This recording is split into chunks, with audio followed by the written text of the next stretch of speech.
Hello engineers, আসসালামু আলাইকুম। Welcome to MEP engineering BD. Friends, আজকে আমরা যে টপিকটা নিয়ে কথা হবো সেটা হচ্ছে SLD of plumbing system for inter high rise building. SLD মানে হচ্ছে single line diagram of plumbing system for inter high rise building, অর্থাৎ একটা বিল্ডিংয়ের আমাদের টোটাল প্লাম্বিং সিস্টেমের কী কী ফ্যাসিলিটি থাকে এবং কীভাবে কাজ করে আজকে আমরা সিঙ্গেল লাইন ডায়াগ্রামের মাধ্যমে দেখব। তো প্লাম্বিং সিস্টেম এসএলডি আমাদের এখানে টোটাল একটা বিল্ডিংয়ের সিঙ্গেল লাইন ডায়াগ্রামের মাধ্যমে দেখানোর চেষ্টা করেছি যে কি ধরনের প্লাম্বিং সিস্টেমের ফ্যাসিলিটি থাকে, কিভাবে কাজ করে এবং কিভাবে প্লাম্বিং সিস্টেমের যে সিওয়েজ আছে সেটাকে ট্রিটমেন্ট করা হয়। টোটাল সিস্টেমটা নিয়ে আমরা আলোচনা করব।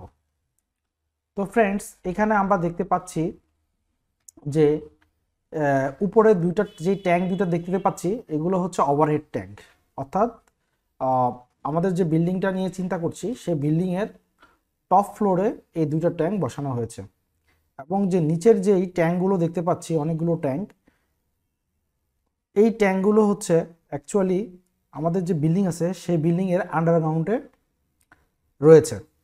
তো এই টোটাল বিল্ডিংয়ের আমরা প্রথমে দেখব যে কিভাবে বিল্ডিংয়ে সাপ্লাইগুলো হচ্ছে, ওয়াটার সাপ্লাই হচ্ছে, কি প্রসেসের মাধ্যমে ওয়াটার সাপ্লাই হচ্ছে এবং ওয়াটার সাপ্লাই করার পরে ডিস্ট্রিবিউট হওয়ার পরে কিভাবে সেগুলো ড্রেনেজ হয়ে বিল্ডিংয়ের বাইরে চলে যাচ্ছে অথবা ড্রেনেজ হয়ে সেই ড্রেনেজ সেই সিওসটা কিভাবে ট্রিটমেন্ট হয়ে আবার বিল্ডিংয়ে রিউজ হচ্ছে। এবং পাশাপাশি আমরা দেখব যে রেইন ওয়াটার পাইপ মাধ্যমে কিভাবে রেইন ওয়াটারটা কালেক্ট করছি এবং সেই রেইন ওয়াটারটাকে ফাইনালি আমরা কি কাজে ইউজ করছি। তো চলুন আমরা দেখি। প্রথমে এখানে আমি এই ট্যাঙ্কটা নিয়ে কথা বলবো। এখানে আমরা দেখতেছি ইউজিআর মানে আন্ডারগ্রাউন্ড রিজার্ভার র ওয়াটার ট্যাঙ্ক। এই আন্ডারগ্রাউন্ড রিজার্ভার র ওয়াটার ট্যাঙ্কটা হচ্ছে ফ্রেন্ডস একটা বিল্ডিংয়ের মেইন ওয়াটার সাপ্লাই সোর্স, অর্থাৎ আমাদের এই আন্ডারগ্রাউন্ড রিজার্ভার যে ট্যাঙ্কের যে পানিটা আছে অ্যাকচুয়ালি এই পানিটাকেই আমাদের বিল্ডিংয়ের যে ইউজেবল যে ডিমান্ড আছে সেই ডিমান্ড এই রিজার্ভার ট্যাঙ্কের মাধ্যমেই আমরা হচ্ছে মেনটেন করে থাকি। তো এখন এই রিজার্ভার ওয়াটার ট্যাঙ্কের আসলে কোথায় থেকে আসে পানিটা? তো নর্মালি এই রিজার্ভার ট্যাঙ্কের পানিটা আসে ডিপ টিউবওয়েল অথবা যদি আমাদের সেই প্রজেক্ট বা বিল্ডিংটা যদি আমাদের সিটির মধ্যে হয়ে থাকে তাহলে সেটা সিটি কর্পোরেশন অথবা মিউনিসিপ্যাল ওয়াটার লাইন অথবা আমরা এটাকে ওয়াসার লাইনও বলতে পারি। তো ওয়াসা অথবা ডিপ টিউবওয়েল, কারো যদি নিশ্চয় ডিপ টিউবওয়েল থাকে সেই ডিপ টিউবওয়েল থেকেও এখানে পানিটা আসতে পারে। তো এখন হচ্ছে এই আন্ডারগ্রাউন্ড রিজার্ভার ওয়াটার ট্যাঙ্ক যে ওয়াটারটা সেইটা আমরা দেখতে পাচ্ছি এখানে একটা ফিল্ট্রেশনের মাধ্যমে আরেকটা ট্যাঙ্কে নেওয়া হচ্ছে। এই ট্যাঙ্কটার নাম হচ্ছে ইউজিআর অর্থাৎ underground reservoir treated water tank. TW মানে ট্রিটেড ওয়াটার ট্যাঙ্ক। তো এইখান থেকে তার মানে বোঝাচ্ছে এই যে আন্ডারগ্রাউন্ড রিজার্ভারের যে ওয়াটারটা সেটাকে আমরা একটা ফিল্ট্রেশনের মাধ্যমে আরেকটা ট্যাঙ্কে নিচ্ছি।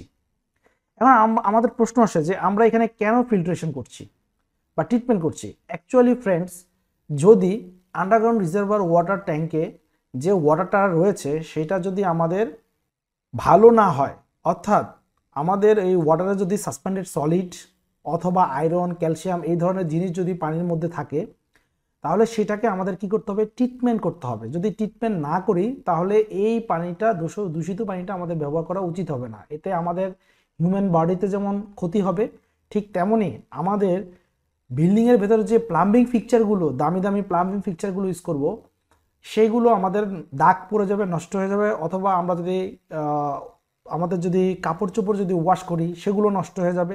যার কারণে এটা ট্রিটমেন্ট করা লাগবে। সেই ট্রিটমেন্ট করার জন্য আমরা আমাদের এখানে দেখতে পাচ্ছি একটা ফিল্ট্রেশন সিস্টেম এবং সেই ফিল্ট্রেশনের মাধ্যমে আমাদের আরেকটা ট্যাঙ্কে গিয়ে পানিটা জমা হচ্ছে বা রিজার্ভ হচ্ছে। এখন এই যে ফিল্ট্রেশনের মাধ্যমে এই ওয়াটারটাকে আমরা ট্রিটমেন্ট করেছি এইটাকে এই পোর্শনটাকে বলা হয় ডাব্লিউটিপি। তো ফ্রেন্ডস, যদি এই ইউজিআর আর রো ওয়াটারটা যদি আমাদের ফ্রেশ হয় অর্থাৎ পানির কন্ডিশনটা যদি ভালো হয় সেই ক্ষেত্রে কিন্তু আমাদের ডাব্লিউটিপি দরকার নেই এবং হচ্ছে এই ইউজিআর ট্রিটমেন্ট ট্যাঙ্কটারও দরকার নাই। তখন আমাদের কি হবে? এই ডাইরেক্ট এই ওয়াটার ট্যাঙ্ক থেকে এই যে আমরা যে পাম্পের মাধ্যমে ট্রিটেড ওয়াটার ট্যাঙ্ক, এই ট্যাঙ্ক থেকে আমরা কি করছি, এটা একটা ওভারহেড ট্যাঙ্কে দিয়ে দিচ্ছি। এই ওভারহেড ট্যাঙ্কের নাম হচ্ছে OSTDW, অর্থাৎ ডোমেস্টিক ওয়াটার রিজার্ভার ট্যাঙ্ক অথবা overhead tank for domestic water. তাহলে এই ফিল্ট্রেশনের মাধ্যমে আমরা ট্রিটেড ওয়াটার ট্যাঙ্কে নিচ্ছি এবং সেখান থেকে একটা ট্রান্সফার পাম্প, এই পাম্পটার নাম হচ্ছে transfer pump, water transfer pump. এই ওয়াটার ট্রান্সফার পাম্পের মাধ্যমে আমরা ডোমেস্টিক সাপ্লাই যে ওভারহেড ট্যাঙ্ক আছে সেখানে আমরা এটাকে সাপ্লাই করে থাকি।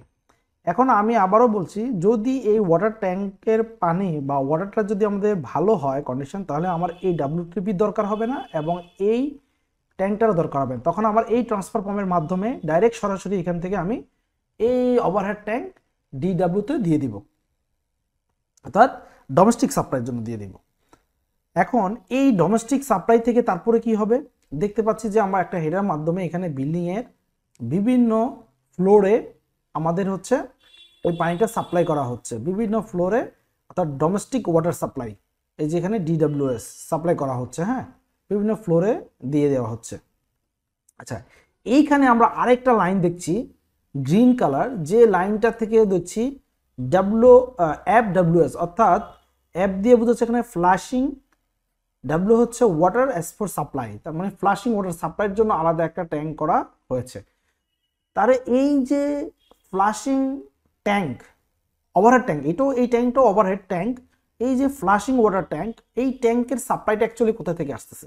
তো আমরা যদি একটু ব্যাকে যাই, এখান থেকে দেখতে পাচ্ছি এখানে একটা পাম্প দিয়ে ট্রিটেড ওয়াটার ট্যাঙ্ক নামে একটা ট্যাঙ্ক আছে, এই ট্যাঙ্ক থেকে অ্যাকচুয়ালি এই ফ্লাশিং ওয়াটারটা সাপ্লাই করা হচ্ছে এবং এই ট্যাঙ্ক থেকে আবার দেখতে পাচ্ছি যে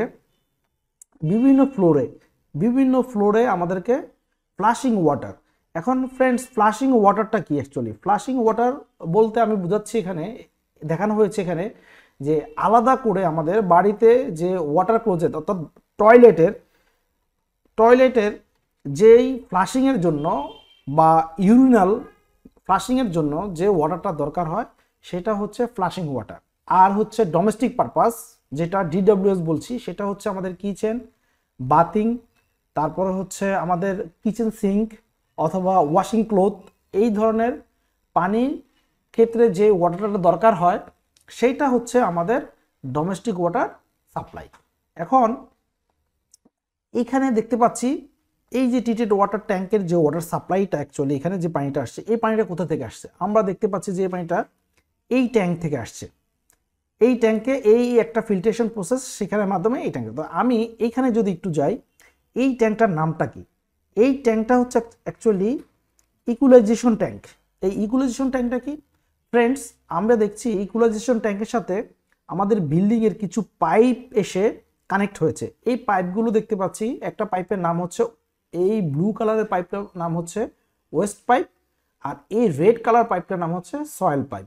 অ্যাকচুয়ালি ওয়েস্ট পাইপটা কি ফ্রেন্ডস? ওয়েস্ট পাইপটা হচ্ছে আমাদের বিল্ডিংয়ের এই যে ডোমেস্টিক ওয়াটার সাপ্লাইয়ের যে পানিটা ইউজ হলো, সেইটা ড্রেন যে ওয়াটারটা আছে, সেই ড্রেন ওয়াটারটা অ্যাকচুয়ালি হচ্ছে এই ওয়েস্ট পাইপ। অর্থাৎ ডোমেস্টিক পারপাসে যে ওয়াটারটা আমরা ইউজ করেছি, বাথিং, কিচেন সিঙ্ক, আমাদের রান্নাঘরে ওয়াশিং ক্লোথ, এই পারপাসে যে পানিটা ইউজ হচ্ছে, সেইটা আমরা আলাদা একটা পাইপের মাধ্যমে আমরা হচ্ছে বিভিন্ন ফ্লোর থেকে কালেক্ট করে আমাদের এই ইকুলাইজেশন ট্যাঙ্কে এসে জমা হচ্ছে।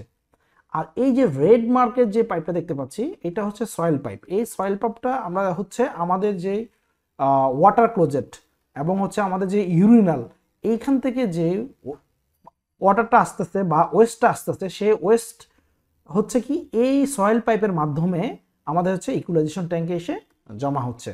তো এই ইকুলাইজেশন ট্যাঙ্কে আমাদের টোটাল ড্রেনেজটা এসে জমা হচ্ছে। এখন এই জমা ড্রেনেজটা আসে কি হবে, যে আমরা দেখতে পাচ্ছি নিচে কিছু সলিড পার্টিকেল। সলিড বলতে যেহেতু আমাদের এখানে সয়েল পাইপ আছে, সয়েল পাইপটা যেহেতু মূলত হিউম্যান আমাদের মলমূত্র ধরতে বলে, এখানে সলিড যে পার্টিকেল, সেই পার্টিকেলটা এই পাইপের মাধ্যমে এসে যখন এখানে জমা হয়, তখন এই নিচে এসে সেটা হচ্ছে এখানে এই জমা হয় এবং পানিটা হচ্ছে কি উপরের দিকে এসে জমা হয়। তখন এই ওয়াটারটাকে নিয়ে আমরা হচ্ছে একটা ফিল্ট্রেশন প্রসেসের মাধ্যমে এই ট্রিটেড ওয়াটার ট্যাঙ্কে আমরা হচ্ছে রাখি।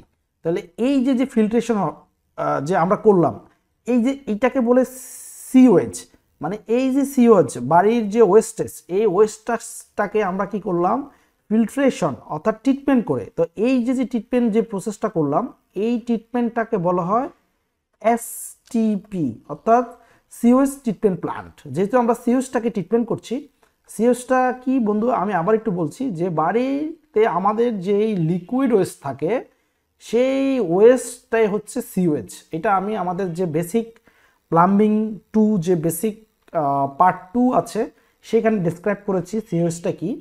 তো আপনারা যারা সিওএস বুঝতে পারবেন না সেখানে গিয়েও দেখতে পারেন, সেই ভিডিওটা দেখতে পারবেন। আমাদের ডেসক্রিপশন লিঙ্কে সেই ভিডিওর লিঙ্কটা, ডেসক্রিপশনে সেই ভিডিও লিঙ্কটা দেওয়া থাকবে। তো এই এসটিপির মাধ্যমে হচ্ছে ফিল্ট্রেশন হয়ে ট্রিটেড ওয়াটার ট্যাঙ্কে এসে জমা হবে। তো এই এসটিপি ডিটেল, আরও অনেক ডিটেল রয়েছে, সেটা নিয়ে আমি এখন আলোচনা করছি না, সেটা নিয়ে আমি পরবর্তী ভিডিওতে আলোচনা করব। এখন আমি জাস্ট হচ্ছে প্রসেস ফ্লোটা দেখাচ্ছি যে কিভাবে হচ্ছে।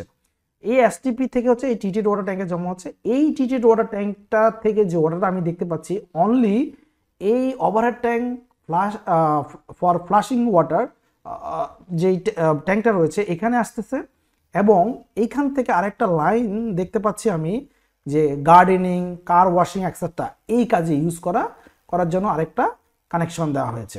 তার মানে বোঝাচ্ছে যে সিওয়েজ যে ওয়াটার ট্রিটমেন্টটা এসটিপির পরে যে ওয়াটারটা আসবে সেটা ফ্লাশিং কাজে ইউজ করা যাবে, এবং হচ্ছে গার্ডেনিং, কার ওয়াশিং এই ধরনের কাজে ইউজ করতে পারবো। তাহলে এই হলো ট্রিটেড ওয়াটার ট্যাঙ্ক। দেন আমি আরেকটা ট্যাঙ্ক দেখতে পাচ্ছি যেটা হচ্ছে রেইন ওয়াটার ট্যাঙ্ক। এই রেইন ওয়াটারটা কি ফ্রেন্ডস, আমাদের যখন বৃষ্টি হবে সেই বা রেইন যখন আমাদের হবে, সেই রেইনটা বিভিন্ন পয়েন্ট থেকে কালেক্ট করে একটা পাইপের মাধ্যমে এসে প্রথমে আমাদের একটা ট্যাঙ্কে এসে জমা হবে, যেটাকে আমরা বলছি রেইন ওয়াটার ট্যাঙ্ক। তো এই রেইন ওয়াটার ট্যাঙ্কে দেখুন যে এই রেইন ওয়াটার ট্যাঙ্কে আমরা সরাসরি এখান থেকে পানিটা গার্ডেনিং, কার ওয়াশিং অথবা এই ধরনের কাজে আমরা ইউজ করতে পারবো, অথবা পাবলিক যে পারপাস যদি থাকে, কোনো পাবলিক স্ট্রিট ওয়াশিং অথবা পাবলিক টয়লেট ফ্লাশিং এই ধরনের কাজে কিন্তু আমরা এই রেইন ওয়াটারটাকে ইউজ করতে পারবো। আর যদি আমাদের সেই স্কোপ যদি না থাকে, সেক্ষেত্রে আমরা করবো রেইন ওয়াটার হারভেস্টিং যেই সিস্টেম আছে সেখানে আমরা দিয়ে দিব, যেটা হচ্ছে গ্রাউন্ডের সাথে কানেক্ট থাকে এবং এই গ্রাউন্ডে পানিটা চলে যায়। তো এই হলো রেইন ওয়াটার ট্যাঙ্ক। এই টোটাল প্রসেসটাই হচ্ছে আমাদের একটা বিল্ডিংয়ের প্লাম্বিং সিস্টেম।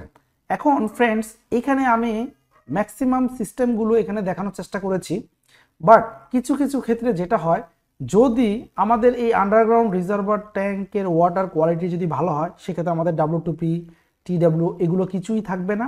সেক্ষেত্রে আমার ডাইরেক্ট ট্রান্সফার পাম্প দিয়ে হচ্ছে ট্যাঙ্কে চলে যাবে।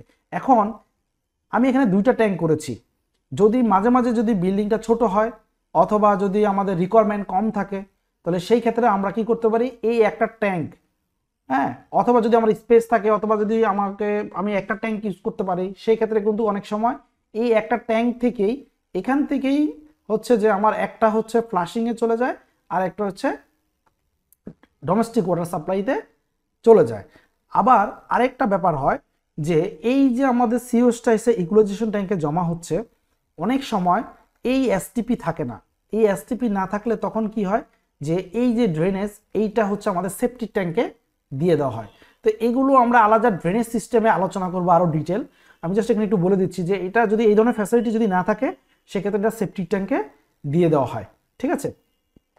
আর হচ্ছে রেইন ওয়াটারটা যদি সিস্টেম থাকে, তাহলে তো হারভেস্টিংটা আমরা এইভাবে করব অথবা সেটাকে আমরা এই কাজে ইউজ করব।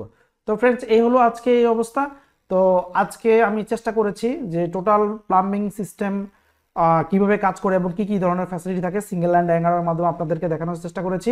আশা করি আপনারা আমি কতটুকু বুঝাইতে পারছি, আপনারা আমাদের হচ্ছে কমেন্টস বক্সে কমেন্টস করবেন, এবং ভিডিওটি যদি ভালো লাগে বেশি বেশি করে লাইক, শেয়ার, কমেন্টস করবেন, এবং হচ্ছে চ্যানেলটি আপনারা যদি নতুন হয়ে থাকেন দেখে থাকেন ভিডিওটি, তাহলে হচ্ছে চ্যানেলটি সাবস্ক্রাইব করবেন। তো আজকের মতো বিদায় নিচ্ছি, পরবর্তী টিউটোরিয়াল দেখার জন্য আপনাদেরকে আমন্ত্রণ জানাচ্ছি। এই বলে আমি বিদায় নিচ্ছি। আসসালামু আলাইকুম।